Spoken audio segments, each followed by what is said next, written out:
एक छोटे से गांव में दामिनी अपने बेटे पवन के साथ रहा करती थी। दामिनी के पति का देहांत हो चुका था और अब दामिनी ही जैसे तैसे घर का खर्चा चला रही थी, पर पवन को इस बात का जरा भी एहसास नहीं था। माँ मैं स्कूल जा रहा हूँ, लाओ माँ मुझे 100 रुपए दे दो। 100 रुपए? इतने रुपए का क्या करेगा तू? इतने रुपए तो ऐसे कह रही हो जैसे मैंने हजारों रुपए मांग लिए हो।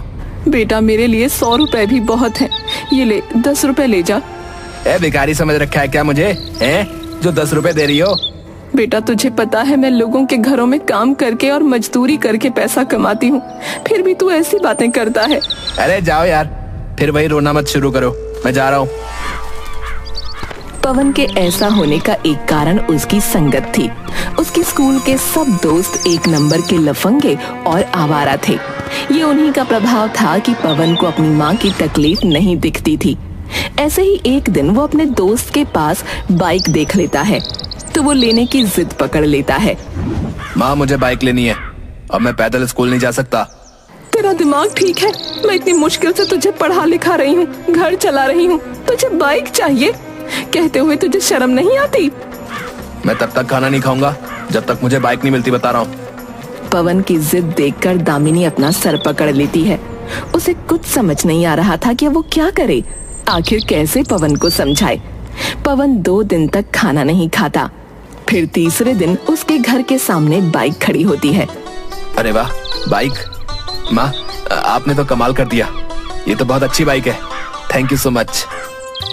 पवन बहुत खुश था, लेकिन दामिनी खुश नहीं थी। खुश होना तो दूर की बात, वो तो उल्टा उदास लग रही थी। लेकिन पवन को इस सब से कोई मतलब नहीं था।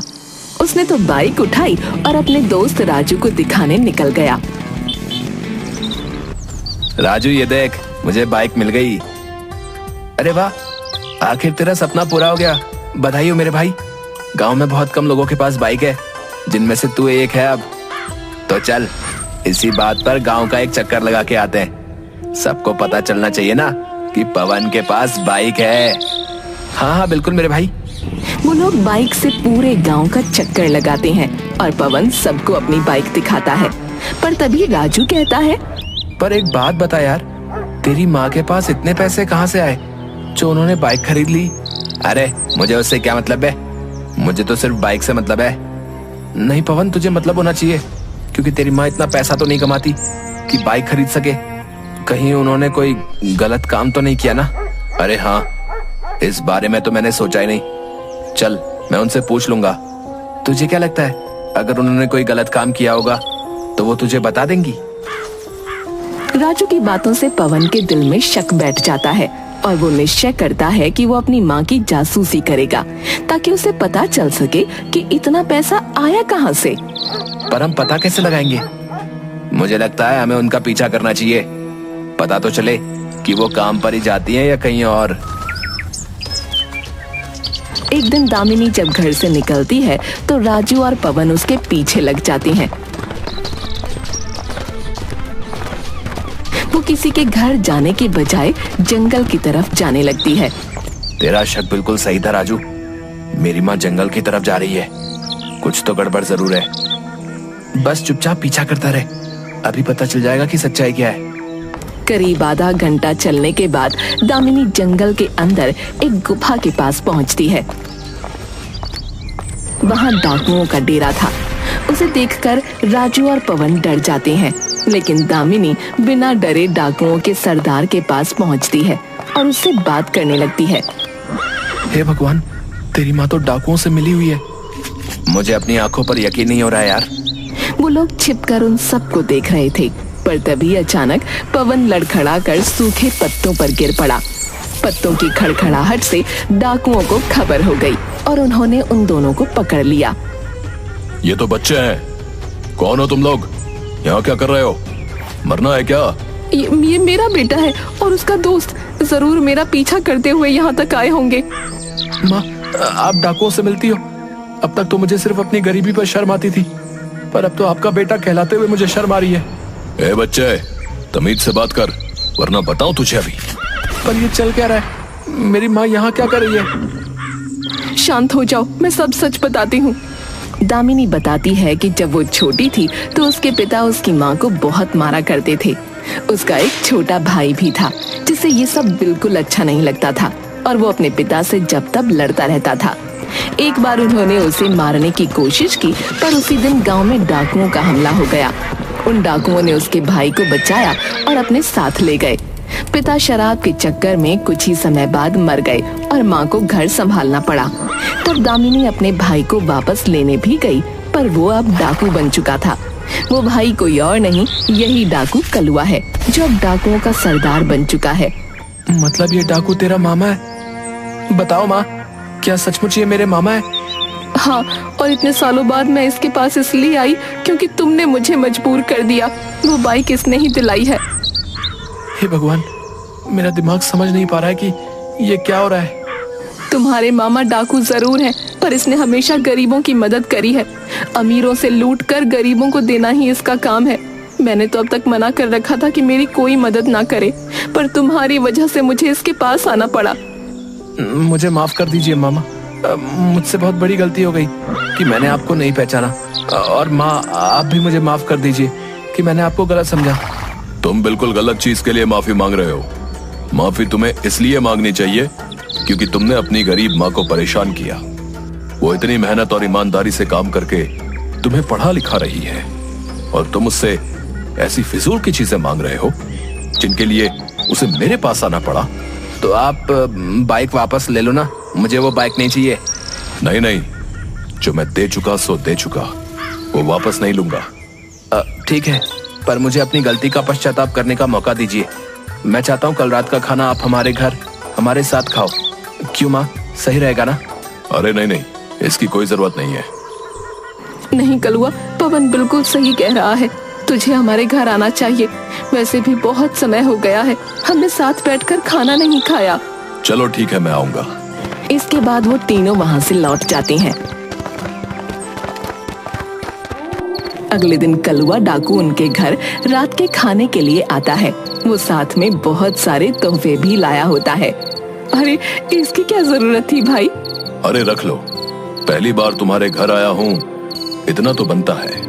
चलो ठीक है। अच्छा पवन बेटा, जाओ जाकर अपने दोस्त राजू को भी बुला लाओ, वो भी हमारे साथ खाना खाएगा तो अच्छा लगेगा। पवन राजू को बुलाने चला जाता है। इधर कलुआ दामिनी से कहता है, मैंने अपना पूरा जीवन डकैती करते हुए गुजार दिया। मैं बिल्कुल भूल चुका था कि एक परिवार में रहना कैसा होता है, पर अब मैं थक चुका हूँ इस जीवन से। मैं सोच रहा हूँ पुलिस को सरेंडर कर दूं। अरे पर क्यों? क्योंकि तुम लोग अब मुझे वापस मिल गए हो। अब अगर मैं कभी पकड़ा गया तो उसमें तुम लोगों पर भी आंच आएगी। और वैसे भी कोई अच्छा काम तो नहीं किया है मैंने, इसलिए सोच रहा हूं कि लूटा हुआ सारा सामान सरकार को सौंप दूं और सरेंडर कर दूं। तुम ये कैसे कह सकते हो कि तुमने कोई अच्छा काम नहीं किया? तुमने गरीबों की मदद करी है। हाँ, पर अमीरों को लूट कर। अच्छा छोड़ो ये सब बातें, चलो हम लोग खाना खाते हैं। हाँ बस पवन और राजू आ जाए, फिर खाना शुरू करते हैं। वो दोनों इंतजार कर ही रहे होते हैं, पर पवन और राजू के आने से पहले वहाँ पुलिस आ जाती है। कोई होशियारी करने की कोशिश करी तो भेजे मैं गोली मार दूंगा। अरे अरे, ये क्या हो रहा है? तुमने मुझे इसलिए खाने पर बुलाया था कि पुलिस से पकड़वा सको। अरे नहीं मेरे भाई, कैसी बातें कर रहे हो? मैं ऐसा क्यों करूंगी? घुटनों पर बैठ जाओ और हाथ ऊपर कर लो। दामिनी और कलुआ दोनों को समझ नहीं आ रहा था कि ये क्या हो रहा है। पुलिस को आखिर खबर किसने की? और तभी पवन और राजू घर में दाखिल होते हैं। पता चलता है कि उन दोनों ने ही पुलिस को बुलाया था। क्या ये सच है कि तुम दोनों ने पुलिस को बुलाया? हाँ, ये डाकू है और इसको जेल में ही होना चाहिए। पवन ने बिल्कुल सही कहा। हम वैसे भले चाहे कितने भी शरारती बच्चे हों, लेकिन इतना तो जानते हैं कि डाकू कितने खतरनाक होते हैं। ये सुनकर कलुआ हंसने लगता है और दामिनी रोने लगती है। तूने बहुत गलत किया पवन, बहुत ज्यादा गलत। तू कम से कम मुझसे तो एक बार बोलता। इतना बड़ा फैसला अपने आप ले लिया। मुझे पता है आप मेरी बात नहीं मानती, और आप रो क्यों रही हो? ये भले आपका भाई हो, पर है तो एक क्रिमिनल ना। वाह भांजे वाह, मान गया तुझे। मैं आज तक किसी से नहीं हारा, पर अपने ही भांजे से हार गया, क्योंकि मैंने भरोसा किया। लेकिन बेटा, मुझे कैद मंजूर नहीं है। ये कहकर कलुआ उठ खड़ा होता है और एक हवलदार की बंदूक छीन लेता है। पुलिस और उसके बीच झड़प शुरू हो जाती है। दामिनी, राजू और पवन अपने कान बंद करके जमीन पर लेट जाते हैं। करीब 5-10 मिनट तक वो मुठभेड़ चलती रहती है और अंत में कलुआ उसमें मारा जाता है। हाय मेरा भाई, वो इस जिंदगी से थक चुका था। वो लूटा हुआ सारा सामान सरकार को सौंपना चाहता था, सरेंडर करना चाहता था। ये सुनकर पवन के पैरों तले जमीन खिसक जाती है और तभी दामिनी आगे आकर कहती है, तूने उसे मौत के घाट उतार दिया। तूने अपने मामा को मार डाला पवन। मैंने? हाँ तूने, तू ही इसकी मौत का जिम्मेदार है। मैं तुझे कभी माफ नहीं करूंगी, कभी माफ नहीं करूंगी। पवन को दामिनी की बातें सुनकर बहुत बुरा महसूस हो रहा था। उसे अपने हाथों पर लगा हुआ कलुआ का खून दिख रहा था। उसे पछतावा हो रहा था कि उसने अपने मामा को बदलने का एक मौका तक नहीं दिया, पर अब कुछ नहीं किया जा सकता था। कलुआ की लाश उन सब के सामने पड़ी थी और वो सब जिंदा लाश बन चुके थे।